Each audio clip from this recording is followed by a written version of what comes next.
વંદે ગુજરાત.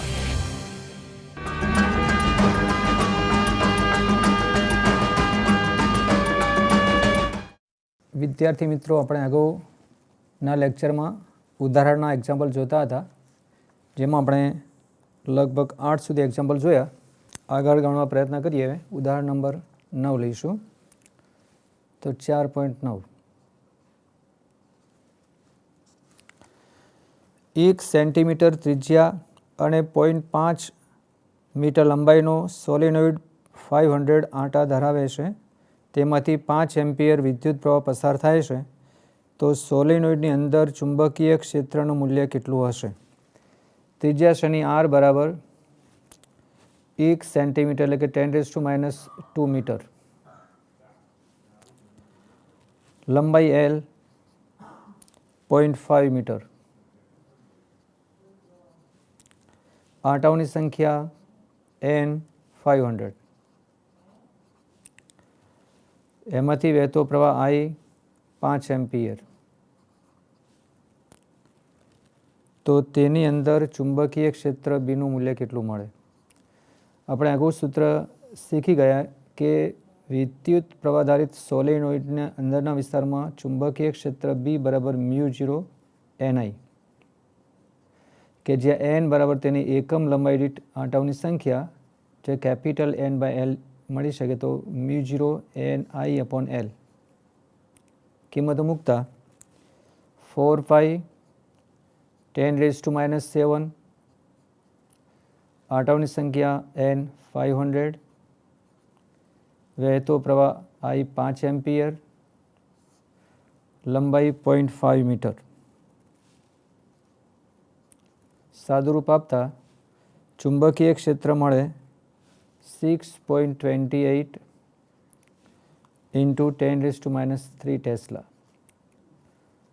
તો આપેલ સોલેનોઇડની અંદરના વિસ્તારમાં ચુંબકીય ક્ષેત્ર મળે છે 6.28 × 10⁻³ ટેસ્લા. હવે નંબર 10.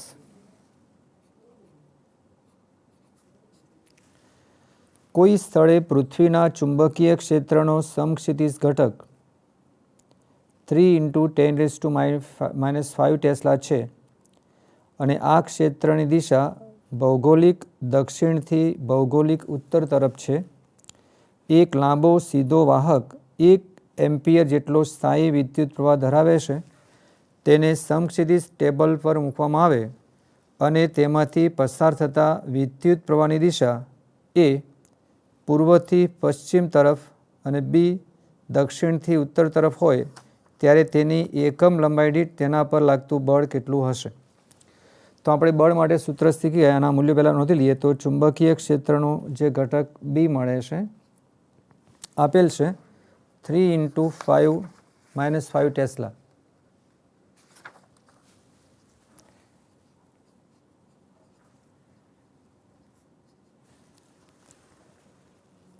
તેમાંથી વહેતો સ્થાયી પ્રવાહ I 1 એમ્પિયર. જો એ જવાબ માટે પ્રથમ આપણે ચુંબકીય બળનું મૂલ્ય લઈ લઈએ. તો એની પર લાગતું બળ સદિશ F બરાબર I સદિશ L ક્રોસ સદિશ B is equal to I L B sine theta. આથી એકમ લંબાઈ દીઠ લાગતું બળ F બરાબર capital F/L is equal to IB sine theta.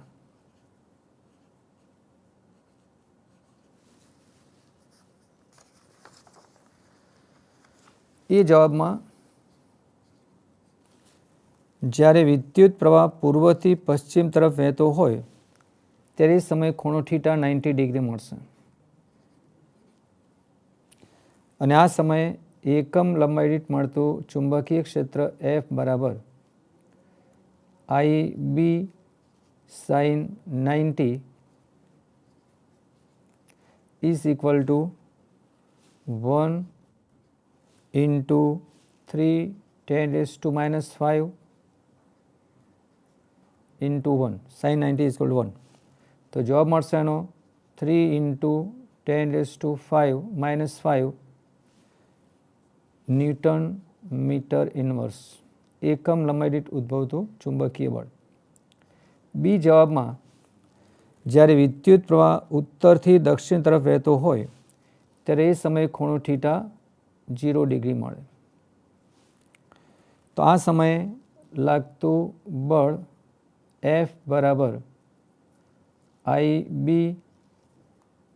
sin 0 પણ sin 0 માટે કિંમત 0 થવાથી આ બળ શૂન્ય બને છે। એટલે પહેલી સ્થિતિમાં જ્યારે પ્રવાહ પૂર્વથી પશ્ચિમ તરફ વહેતો હતો ત્યારે બળ મળ્યું 3 × 10⁻⁵ ન્યૂટન મીટર ઇનવર્સ। જ્યારે પ્રવાહ ઉત્તરથી દક્ષિણ તરફ વહેતો હોય ત્યારે મળતું બળ શૂન્ય મળે છે। હવે 4.11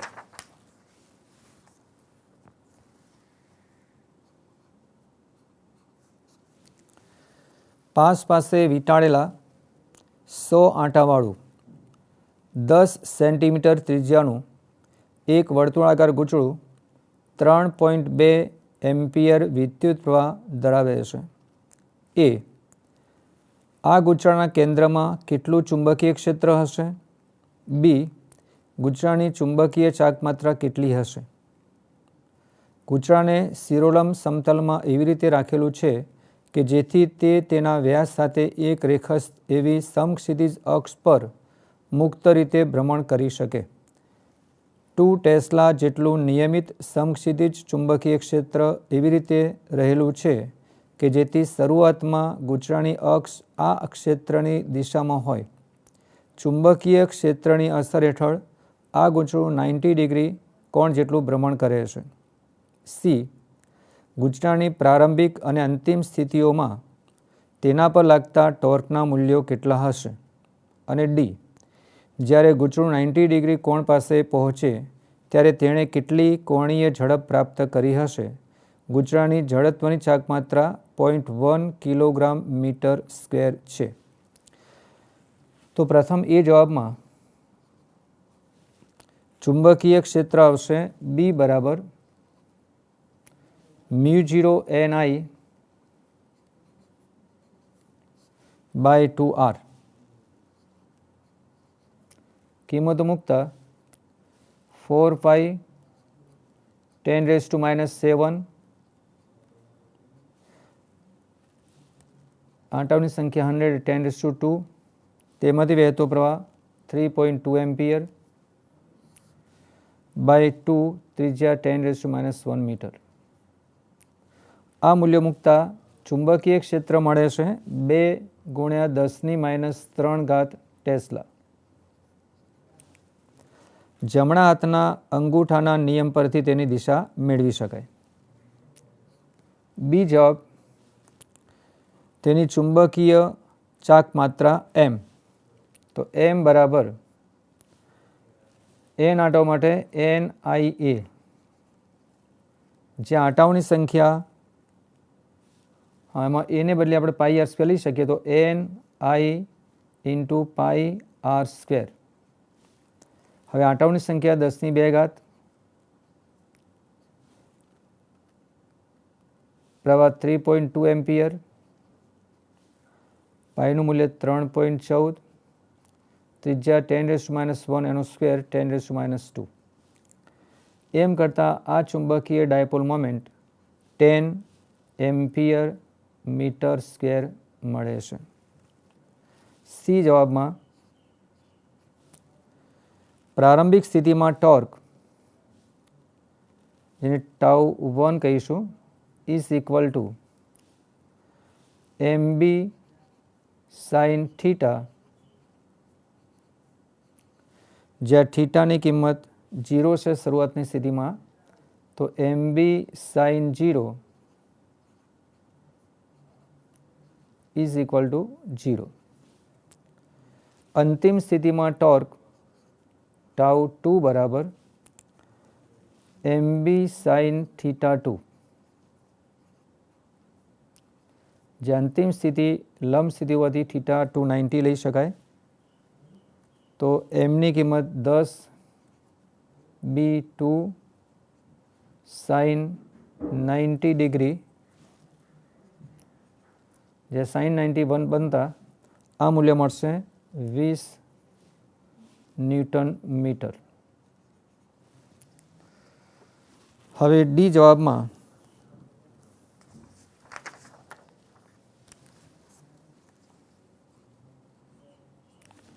ન્યૂટનના ગતિના બીજા નિયમ મુજબ ટોર્ક ટાઉ બરાબર આઈ આલ્ફા, ટોર્કનું મૂલ્ય આવશે mb sin થીટા ડાબી બાજુ સૂત્રની is equal to I alpha એટલે કોણીય વેગનું સમયની સાપેક્ષે વિકલન ડી ઓમેગા બાય ડીટી. આથી mb sin થીટા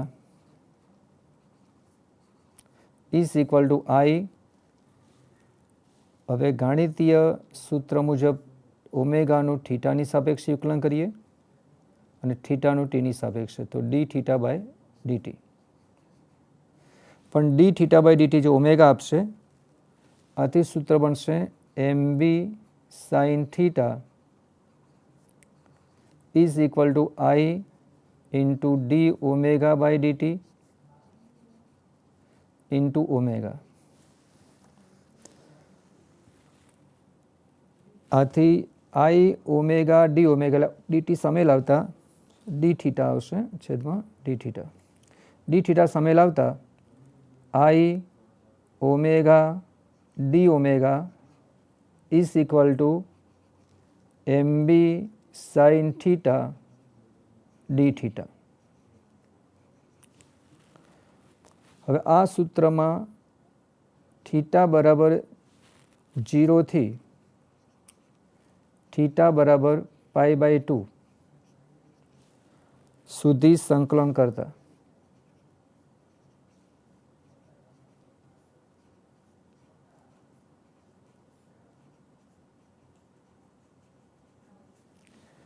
તો સંકલન જેમાં આઈ નિયત હોતી બહાર રાખીશું સંકલનની, સંકલન from 0 to omega F final મૂલ્ય omega D omega is equal to mb integration from 0 to π/2 D theta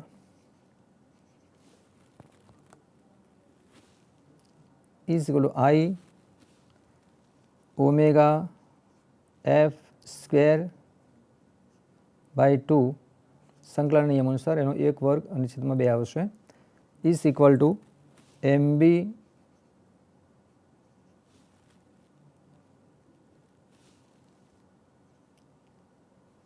sin theta D theta. Sine થીટાનું સંકલન કોસ થીટા 0 થી π/2 આનું સાદુરૂપ આપતા એનું મૂલ્ય મળશે mb.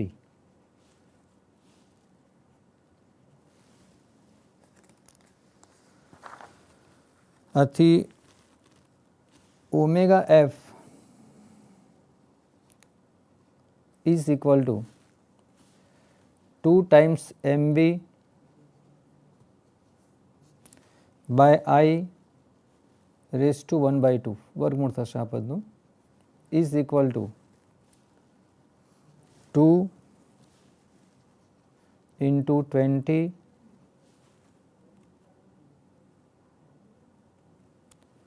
by 10 raised to -1 raised to 1/2. તો જવાબ મળશે 20 સેકન્ડ ઇનવર્સ કોણીય આવૃત્તિની અંતિમ. તો આ રીતે આપણને 4 જવાબ મળ્યા.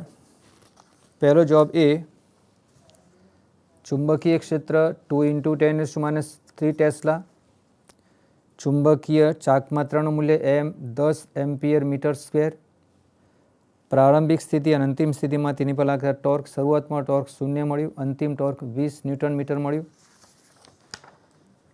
ત્યારબાદ છેલ્લે આપણે એની કોણીય ઝડપ મેળવી, અંતિમ કોણીય ઝડપ ફાઇનલ કોણીય ઝડપ 20 સેકન્ડ ઇન્વર્સ પ્રાપ્ત થઈ.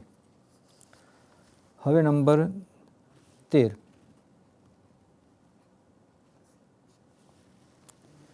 નંબર 12 એ રકમનો એક્ઝામ્પલ છે, તમે વાંચી લેશો, સમજ પડી જાય એવું છે. નંબર 13 લઈએ. આપેલ પરિપથમાં એક પરિપથ આપે છે આપણને, જેમાં એક મીટર જોડાયેલું છે, એની સાથે એક અવરોધ જોડ્યો છે 3 ઓહ્મનો, એની સાથે એક વિદ્યુત કોષ જોડેલ છે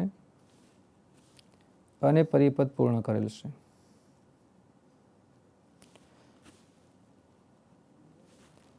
અવરોધ જેનું મૂલ્ય છે 3 ઓહ્મ, વીજ સ્થિતિ ઉદ્ગમનો વોલ્ટેજ છે 3 વોલ્ટ,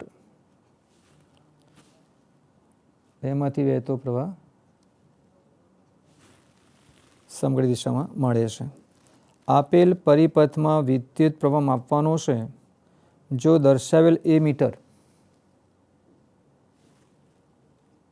એ RG બરાબર 60 ઓહ્મ અવરોધવાળું ગેલ્વેનોમીટર હોય, એટલે એનો અવરોધ આપે છે RG, જેને આપણે G પણ કહી શકીએ, 60 ઓહ્મ.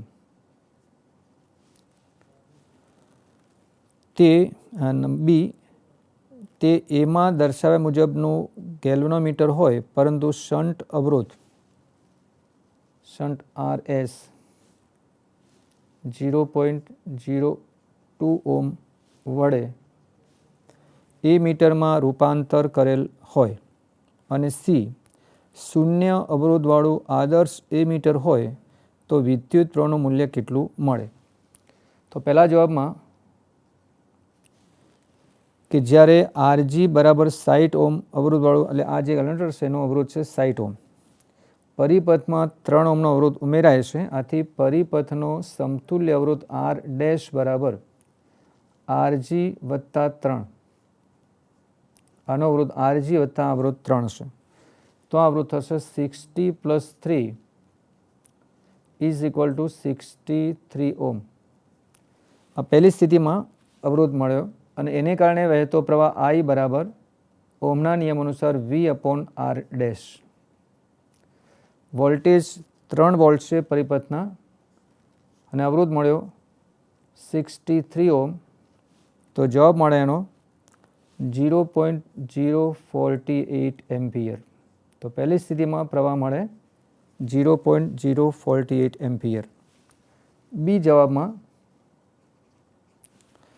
મીટરમાં રૂપાંતર પામેલ ગેલ્વેનોમીટરનો અવરોધ, જેમાંથી મીટર બનાવ્યો હોય તેનો અવરોધ RS લઈએ, તો બે અવરોધો પરસ્પર સમાંતર મીટર અને એની સાથે જોડેલ ગેલ્વેનોમીટર શન્ટનો અવરોધ બંને પરસ્પર સમાંતર હોવાથી તેમનો સમતુલ્ય અવરોધ RG into small RS upon RG plus RS, અવરોધોના સમાંતર જોડાણના નિયમ મુજબ. તો 60 પ્લસ ક્રોસ 0.02 અપોન 60 પ્લસ 0.02 એમ જોતાં આ મૂલ્ય 0.02 ઓહ્મ મળે છે. આથી પરિપથનો સમતુલ્ય અવરોધ જો મેળવીએ, આટલો અવરોધ ઉમેરાશે પરિપથમાં, આથી પરિપથનો કુલ અવરોધ, જેને R ડબલ ડેશ કહીએ, તો 3 ઓહ્મનો અવરોધ તો છે જ, એની સાથે RS ઉમેરાશે, એટલે 3 વત્તા 0.02, તો અવરોધ થશે એનો 3.02 ઓહ્મ. અને એને કારણે પરિપથમાં વહેતો પ્રવાહ I ડબલ ડેશ ગણીએ તો V upon R double dash. Voltage 3 volt, અવરોધ 3.02, તો જવાબ મળે 0.99 એમ્પિયર. ત્રીજી સ્થિતિમાં એટલે કે સી જવાબમાં શૂન્ય અવરોધવાળા આદર્શ મીટર વડે મપાતો વિદ્યુત પ્રવાહ કે જે I બરાબર આદર્શ મીટર એને કહેવાય કે જેનો આંતરિક અવરોધ શૂન્ય હોય, તો પરિપથમાં કોઈ અવરોધ ઉમેરાતો નથી. આથી I બરાબર V upon R. Voltage 3 volt છે પરિપથના, અવરોધ 3 ઓહ્મનો જોડ્યો છે, એ મીટરનો કોઈ અવરોધ પરિપથમાં ઉમેરાશે નહીં, તો એ સમયે મળતો પ્રવાહ છે 1 એમ્પિયર. અહીં આપણે ઉદાહરણના એક્ઝામ્પલ પૂરા કરીશું. હવે ત્યાર પછી સ્વાધ્યાયના એક્ઝામ્પલ આપણે જોવા પ્રયત્ન કરીએ તો લગભગ સ્વાધ્યાયમાં આપણને 28 એક્ઝામ્પલ આપેલા છે. આપણે એક પછી એક ગણવા પ્રયત્ન કરીશું. તો સ્વાધ્યાયનો પહેલો એક્ઝામ્પલ લઈએ. સ્વાધ્યાયના એક્ઝામ્પલ.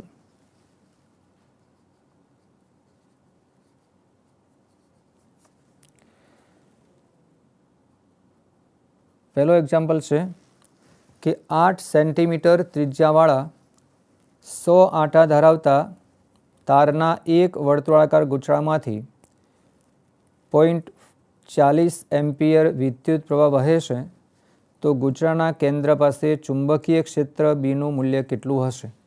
આમાં જે મૂલ્યો આપ્યા છે આપણને ત્રિજ્યા આપી છે એની આર.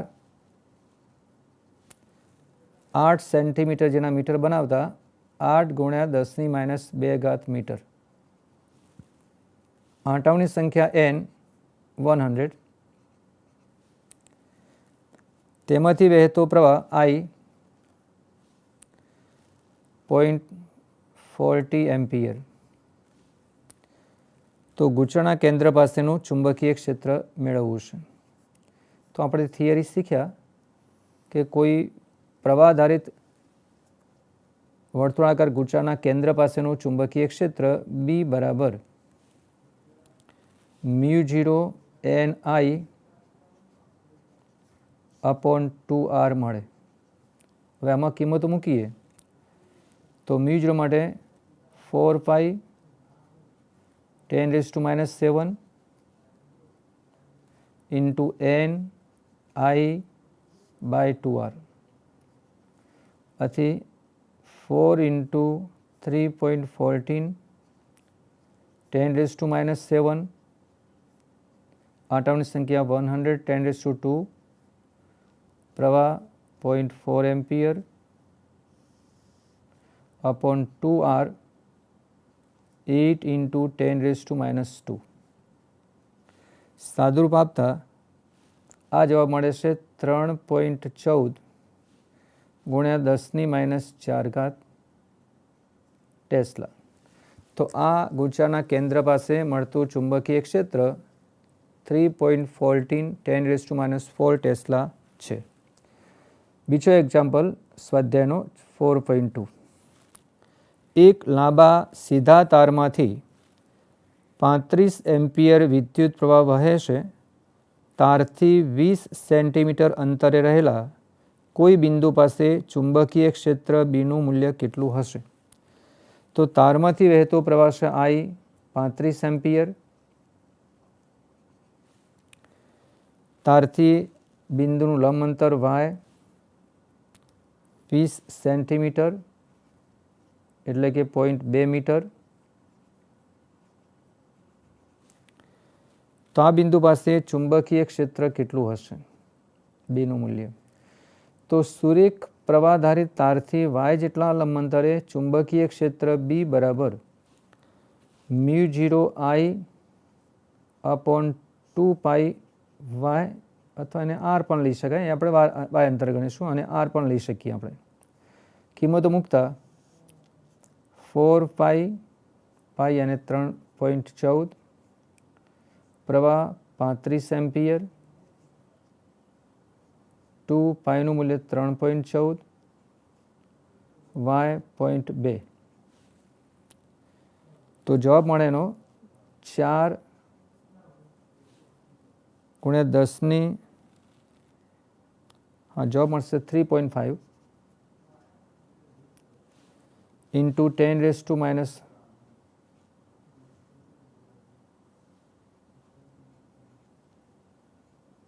હા 4π 10⁻⁷ મળશે. બીજો માટે કિંમત -4 7 ત્યાં લખી શકાય. આટલા ટેસ્લા ચુંબકીય ક્ષેત્ર આપણને પ્રાપ્ત થાય. હવે 4.3.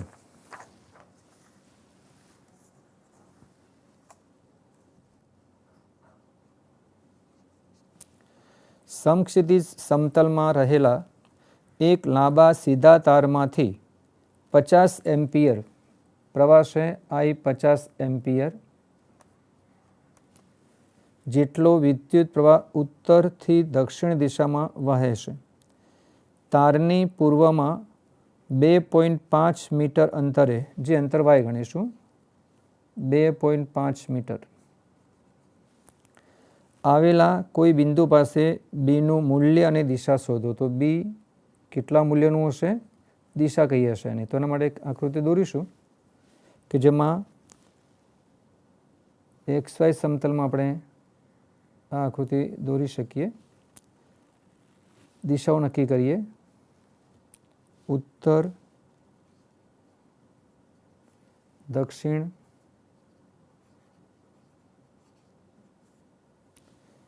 પૂર્વ અને પશ્ચિમ.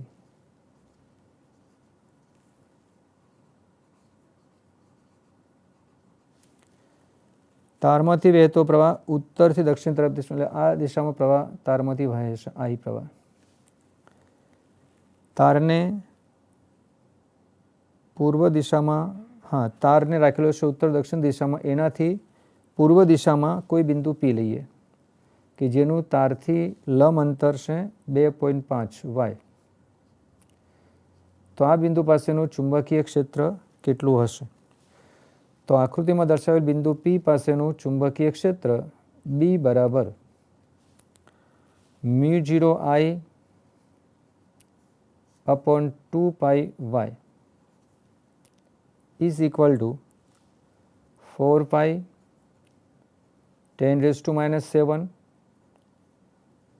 અંતર y, પ્રવાહ I 50 એમ્પિયર upon 2π, લંબ અંતર y 2.5. તો જવાબ મળશે એનો 4 × 10⁻⁶ ટેસ્લા. આટલું ચુંબકીય ક્ષેત્ર બિંદુ P પાસે મળે, જેની દિશા જમણા હાથના અંગૂઠાના નિયમ પરથી P બિંદુ પાસે ચુંબકીય ક્ષેત્રની દિશા એ પાનાના સમતલમ ઉર્ધ્વ દિશામાં, એટલે બહાર તરફ આવતી દિશામાં આપણને પ્રાપ્ત થશે. આ બિંદુએ મળતું ચુંબકીય ક્ષેત્ર એ આ નોટબુકના પાનાને લંબ બહાર આવતી દિશામાં પ્રાપ્ત થાય. નંબર 4,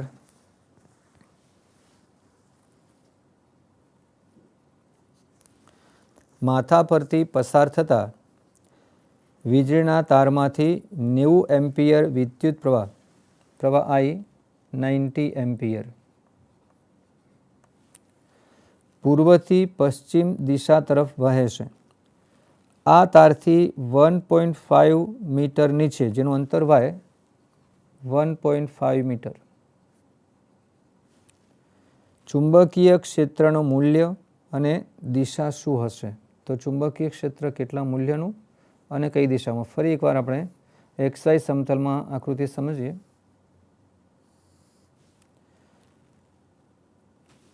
અહીં પ્રવાહ પૂર્વથી પશ્ચિમ તરફ રાખેલો તાર છે.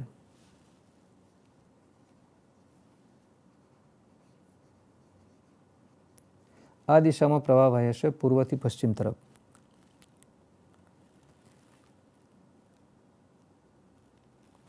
આ દિશા ઉત્તર, દક્ષિણ. તો તારથી દક્ષિણ તરફ કોઈ બિંદુ P લઈશું જેનું તારથી લંબ અંતર y 1.5 મીટર છે. તો આ બિંદુ પાસેનું ચુંબકીય ક્ષેત્રનું મૂલ્ય કેટલું હશે? તો હાલ આપણે સૂત્ર આપ્યું એ પ્રમાણે પ્રવાહધારિત તારથી y જેટલા અંતરે ચુંબકીય ક્ષેત્ર B બરાબર μ0I upon 2πy is equal to 4π 10⁻⁷ into I 90 ampere upon 2π into y 1.5. એનું મૂલ્ય મળે 1.2 × 10⁻⁵ ટેસ્લા. આ ચુંબકીય ક્ષેત્રની દિશા જમણા હાથના નિયમ પરથી તારની નીચે દક્ષિણ દિશા તરફ મળે છે, એટલે અંદર તરફ મળશે, દક્ષિણ દિશા તરફ ચુંબકીય ક્ષેત્ર. અહીં આપણે એક્ઝામ્પલ નંબર 4 પ્રૂવ કરશું. નંબર 5,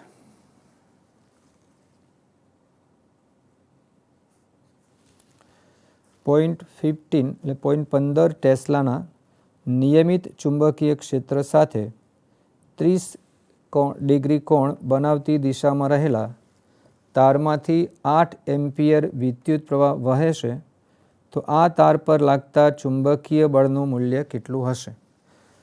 તો તારને ચુંબકીય ક્ષેત્ર બી બરાબર 0.15 ટેસ્લાના ક્ષેત્રમાં રાખેલો છે. એની સાથે ખૂણો છે તેનો 30 ડિગ્રી અને તેમાંથી વહેતો પ્રવાહ છે I 8 એમ્પિયર. તો તાર પર લાગતું ચુંબકીય બળ કેટલું હશે? F. તો એમ્પિયરના અવલોકન પરથી કહી શકાય કે તાર પર લાગતું ચુંબકીય બળ F બરાબર I સદિશ L ક્રોસ સદિશ B. તો મૂલ્ય લઈશું માનાંકમાં સદિશ F, તો I L B sine theta. મૂલ્યો મૂકીએ. પ્રવાહ છે 8 એમ્પિયર, એની એકમ લંબાઈ માટે લઈએ તો F અપોન L લઈ શકાય. લંબાઈ આવશે 1 એકમ, તો Lનું મૂલ્ય છેદમાં લાવી શકાશે. આઈનું મૂલ્ય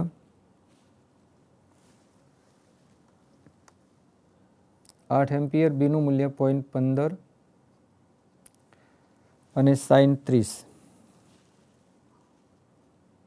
એટલે 1/2. આ બધાનો ગુણાકાર લેતા 0.6 ન્યૂટન પર મીટર એટલે એકમ લંબાઈ દીઠ લાગતું ચુંબકીય બળ 0.6 ન્યૂટન મળે.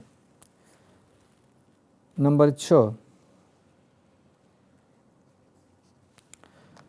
3 સેન્ટીમીટર લંબાઈ છે તારની L 3 સેન્ટીમીટર, જેના મીટર 3 × 10⁻² મીટર. લંબાઈના તારમાંથી 10 એમ્પિયર વિદ્યુત પ્રવાહ પસાર થાય છે, તો પ્રવાહ I 10 એમ્પિયર, જેને એક સોલેનોઇડમાં તેની અક્ષને લંબ રૂપે કે જ્યાં થીટા 90 ડિગ્રી લંબ દિશામાં હોવાથી મૂકેલ છે. સોલેનોઇડની અંદર ચુંબકીય ક્ષેત્ર B 0.27 ટેસ્લા. તો તાર પર કેટલું ચુંબકીય બળ લાગતું હશે? F. તો એમ્પિયરના અવલોકન પરથી મળતું ચુંબકીય બળ F બરાબર BIL સાઇન થીટા. ચુંબકીય ક્ષેત્ર 0.27 ટેસ્લા, પ્રવાહ I 10 એમ્પિયર, લંબાઈ 3 × 10⁻² મીટર, થીટા 90 સાઇન 90. બધાનું સાદુરૂપ આપતા 8.1 10⁻² ન્યૂટન ચુંબકીય બળ લાગે. બળની દિશા ફ્લેમિંગના ડાબા હાથના નિયમ પરથી મળે. જો દિશા જાણવી હશે તો એના ફ્લેમિંગના ડાબા હાથના નિયમથી આપણે જાણી શકીશું.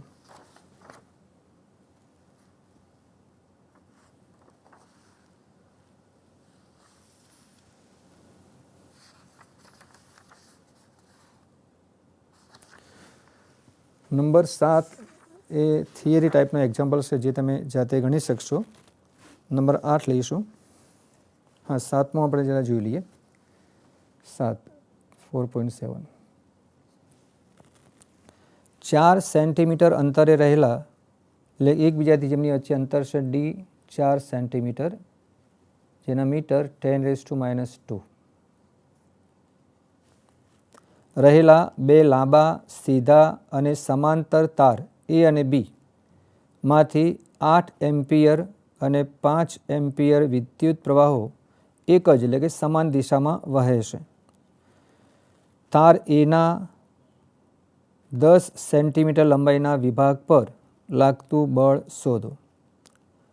બંને તારમાંથી વહેતા પ્રવાહ, જેમ કે પ્રથમ તારમાંથી વહેતો પ્રવાહ IA 8 એમ્પિયર છે, બીજા તાર બીમાંથી વહેતો પ્રવાહ IB 5 એમ્પિયર છે. હવે તાર એમાં એક નાનો ખંડ આપે છે, લંબાઈનો વિભાગ 10 સેન્ટીમીટર, જેને આપણે L વડે દર્શાવીએ. 10 સેન્ટીમીટરના મીટર 10 × 10⁻² મીટર. તેની પર લાગતું બળ કેટલું હશે? તો એમ્પિયરના સર્કિટલ નિયમ પરથી આપણે બે તાર વચ્ચે લાગતા બળનું એક સૂત્ર મેળવ્યું. આવા બે સુરેખ તાર આપે છે આપણને. લંબાઈ ઘણી મોટી ગણીશું તારોની, જેમની છે અંતર D છે. પ્રથમ તારમાં વહેતો પ્રવાહ IA સમાન દિશામાં છે, બીજા તારમાં વહેતો પ્રવાહ IB છે. હવે પ્રથમ તાર પર એક વિભાગ આપે છે આપણને L લંબાઈનો, જેનું અંતર છે 10 સેન્ટીમીટર. એની પર આ બીજા તારથી લાગતું બળ શોધવું છે. તો બંને તાર વચ્ચે એકમ લંબાઈ દીઠ લાગતું બળ જો લઈએ તો F/L is equal to μ0 IA IB / 2πD. જે સૂત્ર આપણે થિયરીમાં શીખી ગયા. કિંમતો મૂકીએ તો 4π 10⁻⁷, IA ની કિંમત 8 એમ્પિયર, IB ની કિંમત 5 એમ્પિયર / 2π D ની કિંમત 4 × 10⁻². સાદુરૂપ આપતા આ મૂલ્ય મળે 2 × 10⁻⁴, 2 × 10⁻⁴ ન્યૂટન મીટર ઇન્વર્સ. હવે આ બળ જે પ્રથમ તાર પર લીધેલ વિભાગ L લંબાઈના વિભાગ પર લાગતું બળ અને F' ગણીએ તો તારની એકમ લંબાઈ માટે લાગતું બળ F/L લઈશું. તો L લંબાઈના વિભાગ માટે લાગતું બળ એને L વડે ગુણીશું. ઇઝ ઇક્વલ ટુ F/L ની કિંમત મળી 2 × 10⁻⁴ ન્યૂટન મીટર ઇન્વર્સ ઇન્ટુ વિભાગની લંબાઈ હશે 10 સેન્ટીમીટર, એટલે કે 10 × 10⁻². તો આ વિભાગ પર લાગતું બળ 2 × 10⁻⁵ ન્યૂટન. હવે બંને તારમાંથી વહેતો પ્રવાહ એક જ દિશામાં હોવાથી આ બળ આકર્ષી પ્રકારનું મળે છે. તો આ રીતે આપણે જોયું કે આ બંને તાર, એટલે કે બીજા તારથી પ્રથમ તારની એકમ લંબાઈથી લાગતું બળ આવ્યું 2 × 10⁻⁴ ન્યૂટન મીટર ઇન્વર્સ, અને એને કારણે પ્રથમ તારના L લંબાઈના વિભાગ પર લાગતું બળ 2 × 10⁻⁵ ન્યૂટન. નંબર 8.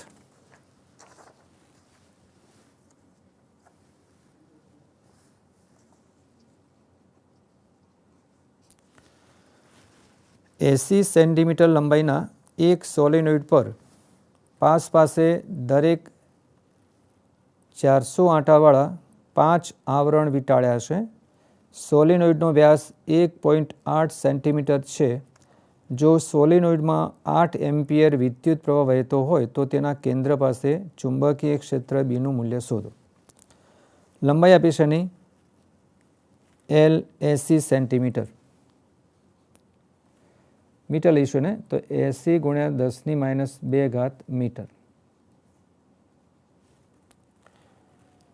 આંટાઓની સંખ્યા, કુલ આંટાઓ લઈએ તો એક આવરણમાં 400 આંટા છે, એવા 5 આવરણ હોવાથી કુલ આંટાઓની સંખ્યા 5 × 400.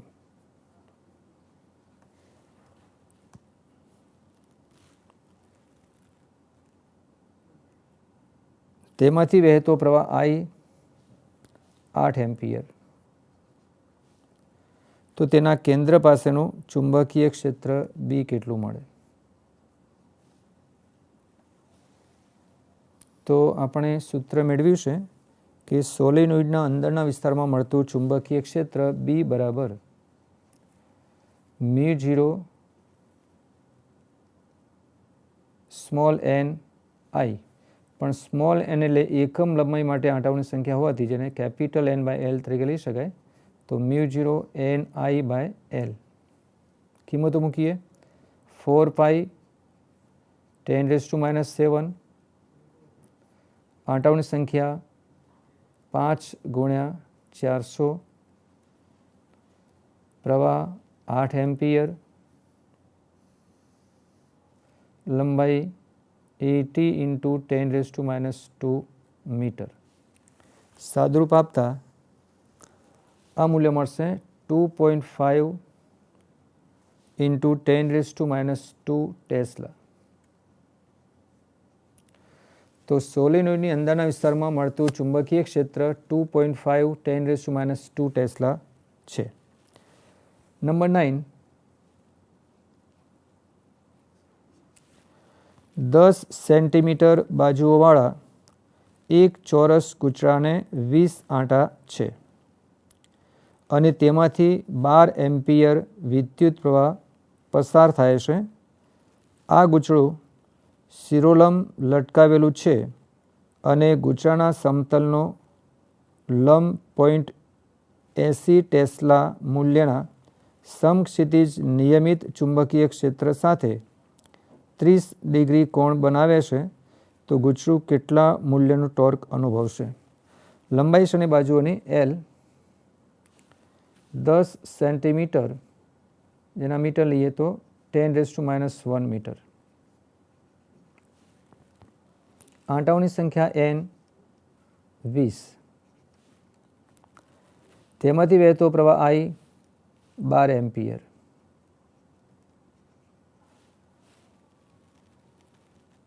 ચુંબકીય ક્ષેત્રનું મૂલ્ય 0.8 ટેસ્લા.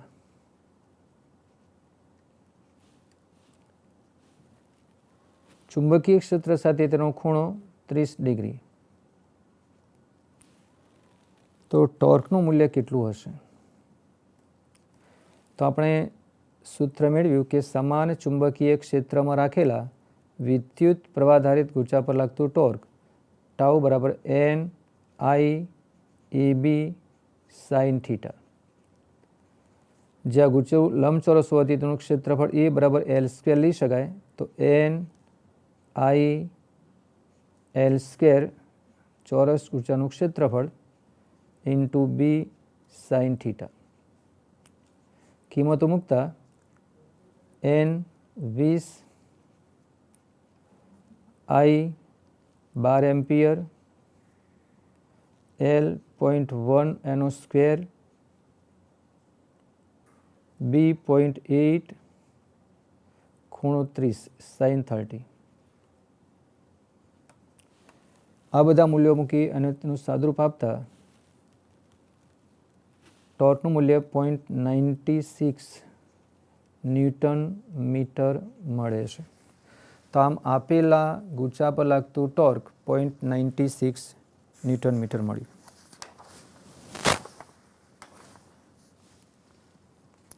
હવે નંબર 10,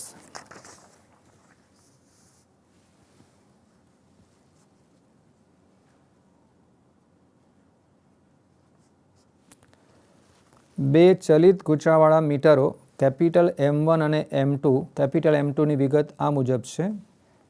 એમની ત્રિજ્યાઓ આપી છે. પ્રથમ મીટરની ત્રિજ્યા R1, ગૂંચળાની ત્રિજ્યા R1, એનો અવરોધ R1 10 ઓહ્મ, આંટાઓની સંખ્યા N1 30,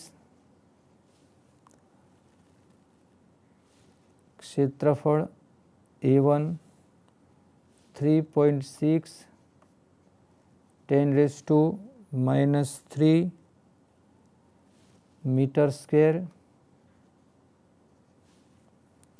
ચુંબકીય ક્ષેત્ર B1 0.25 ટેસ્લા.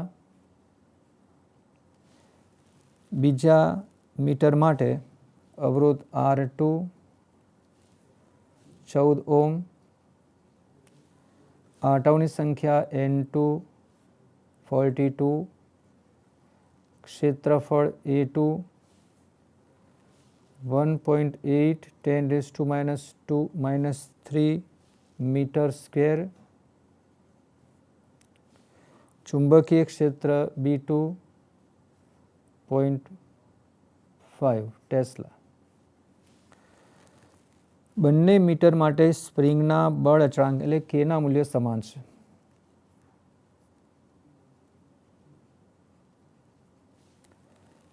તો કેપિટલ M2 અને કેપિટલ M1 માટે વિદ્યુત પ્રવાહ સંવેદિતાનો ગુણોત્તર એટલે પહેલો જવાબ આપણે મેળવવો છે બેની વિદ્યુત પ્રવાહ સંવેદિતાનો ગુણોત્તર, અને બી જવાબમાં વોલ્ટેજ સંવેદિતાનો ગુણોત્તર શોધો। તો આપણે આગળ સૂત્ર આપી ગયા। પ્રથમ મીટર માટે મીટર કોઈ પણ એટલે ટૂંકમાં ગેલોમીટરની પ્રવાહ સંવેદિતાનું સૂત્ર જરા યાદ કરી લઈએ। પ્રવાહ સંવેદિતા SI બરાબર NAB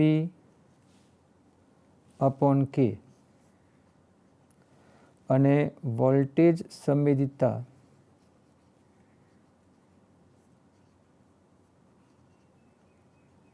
SV બરાબર NAB अपॉन KR। આ બે સૂત્રો મળે આપણને। પ્રથમ સૂત્ર છે પ્રવાહ સંવેદિતા માટેનું, બીજું સૂત્ર છે વોલ્ટેજ સંવેદિતા માટેનું। પ્રથમ જવાબ જે મેળવવો છે આપણે બંને મીટરોના પહેલાં તો લઈશું પ્રવાહ સંવેદિતા। તો M1 મીટરની પ્રવાહ સંવેદિતાનું સૂત્ર આપીએ।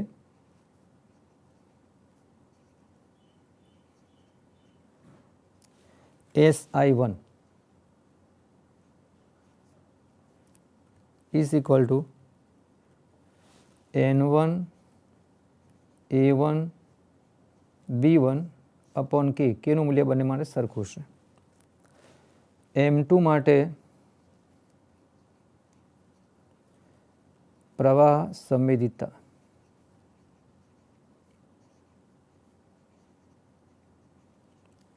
SI2 is equal to N2 A2 B2 upon K।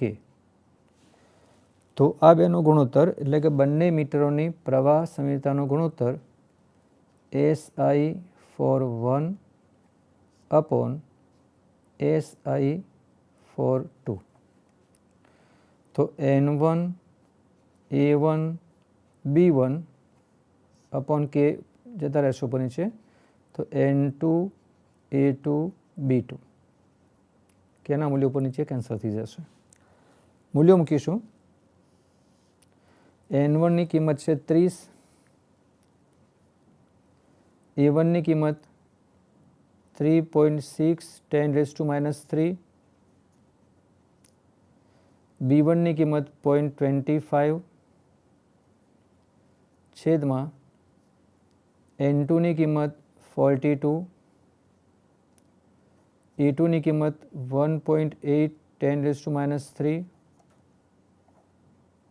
અને B2 ની કિંમત 0.5। સાદુરૂપ આપતા આ બેનો ગુણોત્તર 1.4, એને કોઈ એકમ નહીં મળે ગુણોત્તર હોવાથી જવાબ મળશે 1.4। હવે બંને મીટરો માટે લઈશું વોલ્ટેજ સંવેદિતા, જવાબ બી। તો M1 ની વોલ્ટેજ સંવેદિતા પ્રથમ મીટર માટે M1 ની વોલ્ટેજ સંવેદિતા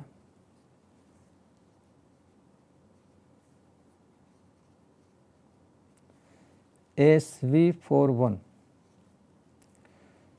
તો N1 A1 B1 upon KR1। M2 મીટરની વોલ્ટેજ સંવેદિતા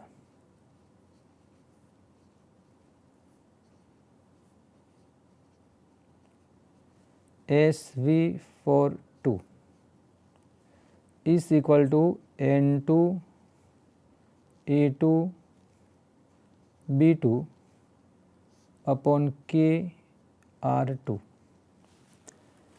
તો બંનેની વોલ્ટેજ સંવેદિતાનો ગુણોત્તર SV41 એના છેદમાં SV42 is equal to N1 A1 B1 upon KR1 into आ पद उल्टा से तो KR2 छेदमा N2 A2 B2 किंमतों मूकता N1 ની કિંમત આપણે જે અગાઉ લખી છે એ પ્રમાણે 3.6 10⁻³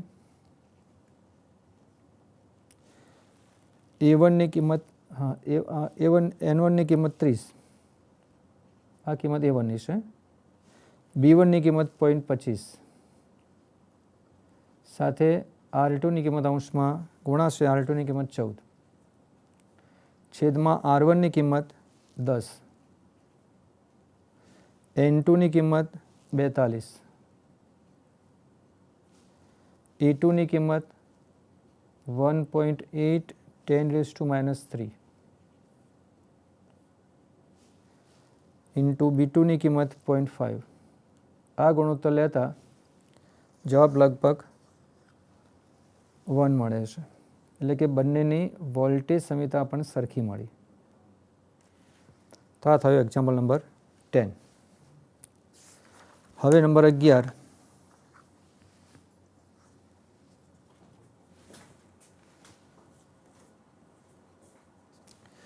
એક ઓરડામાં 6.5 ગૌસ, એક ગૌસ બરાબર 10⁻⁴ ટેસ્લા જેટલું નિયમિત ચુંબકીય ક્ષેત્ર રાખેલું છે. આ ક્ષેત્રમાં લંબરૂપે એક ઇલેક્ટ્રોન 4.8 × 10⁶ મીટર સેકન્ડ ઇન્વર્સ ઝડપે છોડવામાં આવે છે. ઇલેક્ટ્રોનનો માર્ગ વર્તુળાકાર કેમ હશે તે સમજાવો. વર્તુળાકાર કક્ષાની ત્રિજ્યા શોધો. હવે આમાં કિંમતો આપી છે આપણને. પહેલાં તો ચુંબકીય ક્ષેત્ર બીનું મૂલ્ય 6.5 ગૌસ જેના ટેસ્લામાં લેતા 6.5 10⁻⁴ ટેસ્લા.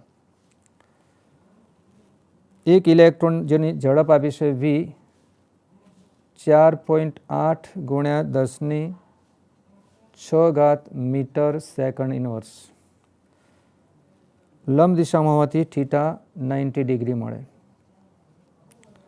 તો તેની પર લાગતું ચુંબકીય બળ F કેટલું હશે કે જે ઇલેક્ટ્રોનનું વીજભારનું મૂલ્ય 1.6 10⁻⁹ કુલમ અને દળ એનું M બરાબર 9.1 10⁻31 કિલોગ્રામ. આ સ્થિતિમાં ઇલેક્ટ્રોન પર લાગતું બળ સદિશ F બરાબર E સદિશ V ક્રોસ સદિશ B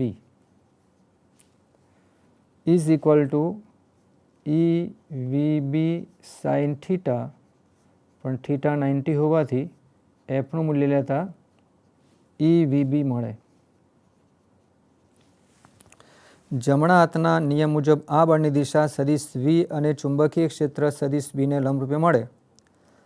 તેથી આ બળ ઇલેક્ટ્રોનની ગતિની માત્ર દિશા બદલે પણ તેની ઝડપ પર કોઈ અસર કરતું નથી. આ બળ ગતિ કરતા ઇલેક્ટ્રોનને જરૂરી કેન્દ્રગામી બળ પૂરું પાડે છે. તેથી ઇલેક્ટ્રોનનો ગતિમાર્ગ વર્તુળાકાર મળે છે, જેમાં ઇલેક્ટ્રોનની વર્તુળાકાર ગતિ માટે કેન્દ્રગામી બળ એ તેના ચુંબકીય બળને સમતોલે છે. બંને બળો સરખાવતા mv²/r is equal two EVB, જેની પરથી ગતિમાનની ત્રિજ્યા r બરાબર mv/EB મળે.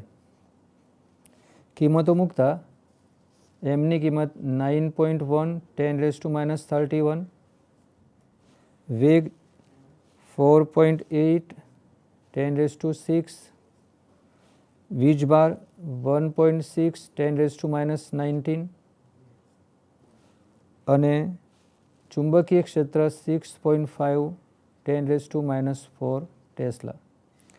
આ બધા મૂલ્યો મૂકતા ત્રિજ્યા મળે છે 4.2 10⁻² મીટર એટલે કે 4.2 સેન્ટીમીટર. આજે આપણે આ એક્ઝામ્પલ અહીં એટલે હવે પછીના 11-12મા એક્ઝામ્પલથી 28 એક્ઝામ્પલ સુધીના જે એક્ઝામ્પલ્સ છે એ આપણે આવતા લેક્ચરમાં લઈશું.